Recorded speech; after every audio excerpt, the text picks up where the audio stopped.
বঙ্গোপসাগরের লঘুচাপটি নিম্নচাপে পরিণত হয়েছে, আরো ঘনীভূত হয়ে রূপ নিতে পারে ঘূর্ণিঝড়ে। আর তেমনটা হলে এটি রোববার নাগাদ উপকূল অতিক্রম করতে পারে বলে জানিয়েছে আবহাওয়া অফিস। তবে এর গতিপথ এবং ভারত না বাংলাদেশে আঘাত হানবে তা এখনো নিশ্চিত নয়। এতে সমুদ্র বন্দরে ১ নম্বর সতর্ক সংকেত দেখাতে বলা হয়েছে।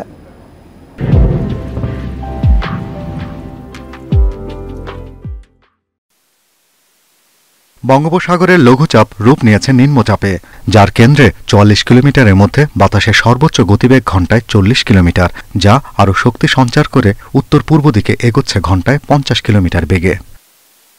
ভূপগ্রহের চিত্র বিশ্লেষণে দেখা যাচ্ছে শনিবার নিম্নচাপটি ঘূর্ণিঝড় রেমালে রূপ নিতে পারে।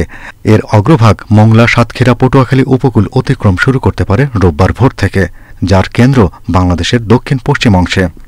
এখন যে অবস্থানটা দেখাচ্ছে তার কেন্দ্রটাই বাংলাদেশের উপরে দেখাচ্ছে। এই অবস্থায় ডান পাশ বাম পাশ দুটোই আমাদের দেশের উপরে অতিক্রম করার সম্ভাবনা আছে।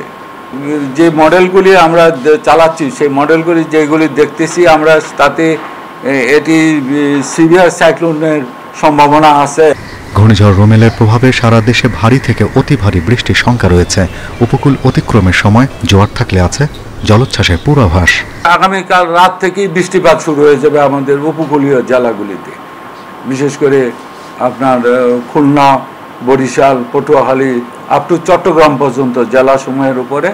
এবং এটার আরেকটা দিক হলো যে এইখানে এটা যতই অগ্রসর হবে ভারী বর্ষণ, আপনার অতি ভারী বর্ষণ হওয়ার সম্ভাবনা খুবই লক্ষণীয়। এখানে সেই সমস্ত অঞ্চলে যদি ভারী বর্ষণ হয় তখন ওইখানে ল্যান্ডস্লাইড হওয়ার একটা সম্ভাবনা থাকে।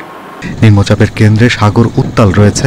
সাগরে থাকা মাছ ধরার নৌকা ও ট্রলারকে পরবর্তী নির্দেশনা না দেওয়া পর্যন্ত উপকূলের কাছাকাছি থাকতে বলা হয়েছে। Shahriar Anirban, independent news.